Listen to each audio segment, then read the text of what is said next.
My name's Keith Marshall. I'm a director at Preston Corporate Accounting.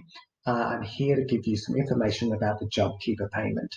So this presentation is specifically tailored towards businesses that have turnovers of less than $1 billion, which I expect will be most of you.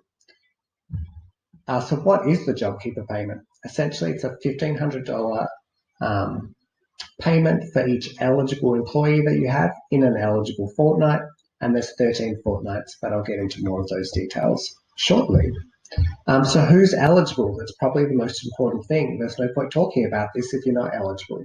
So the eligibility requirements, there's two eligibility requirements. So one, you've got to be an eligible business, and two, you've got to have eligible employees and or a business participant. I'll talk more about that soon. So an eligible business. Do you have an eligible business? So you have an eligible business if it was active on the 1st of March 2020 and you carried on business in Australia, and your business has faced a 30% fall in turnover. So has faced or is expecting to face a 30% fall in turnover. So if you meet those two requirements, you've got an eligible business. So how do you know if you've got an eligible business? So how to calculate a 30% fall in turnover?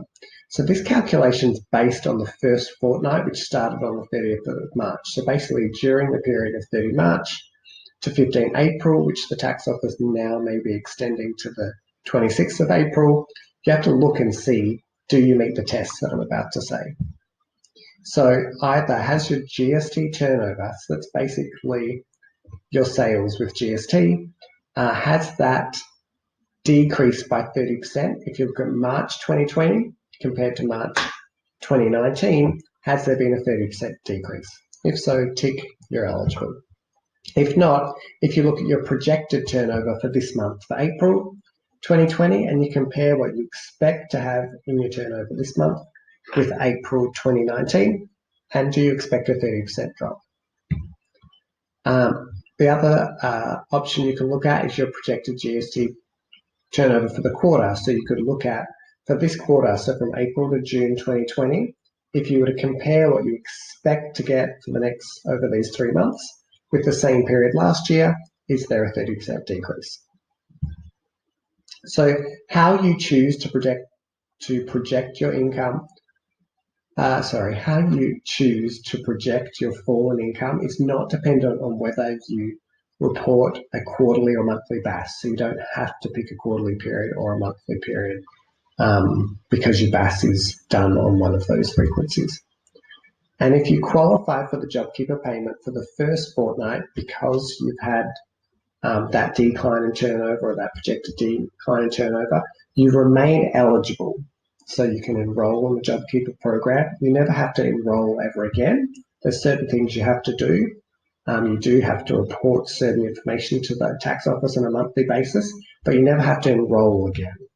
So you enroll once you meet one of the eligibility requirements. And if you're not eligible in April and you get into May and you look at your May turnover and realize that's down 30%, then you can apply in May and so on until the end of September.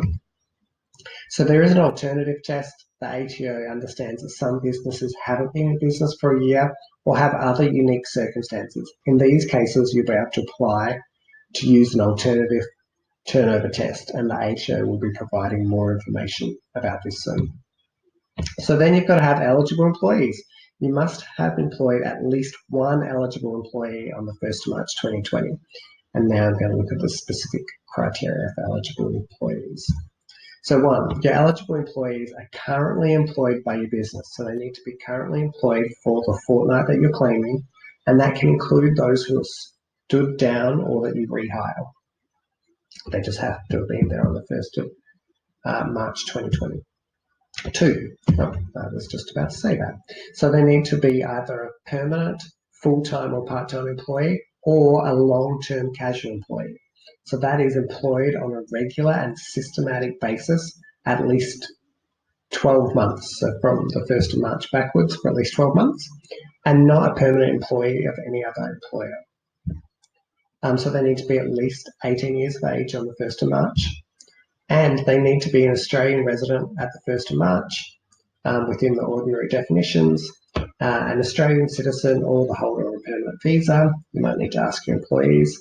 Or a special category visa holder. I have no idea what those are. Or an Australian tax resident who's a special category 444 visa holder. That's mostly for our New Zealand friends, that one. During the JobKeeper fortnight, they can't be in receipt of basically parental pay from the government or workers' compensation payments. They have to agree to be nominated by you, and that's indicated by completing a nominating employee form. I've made a video on how to actually enroll and all the steps to take. The nominating employee form will be covered in that.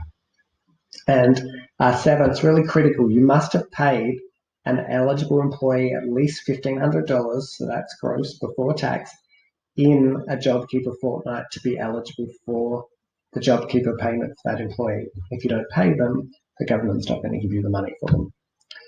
So self-employed people, so sole traders and other businesses, so companies, trusts, partnerships who have business owners actively engaged in the business, but not on the payroll, you can pick one of those people.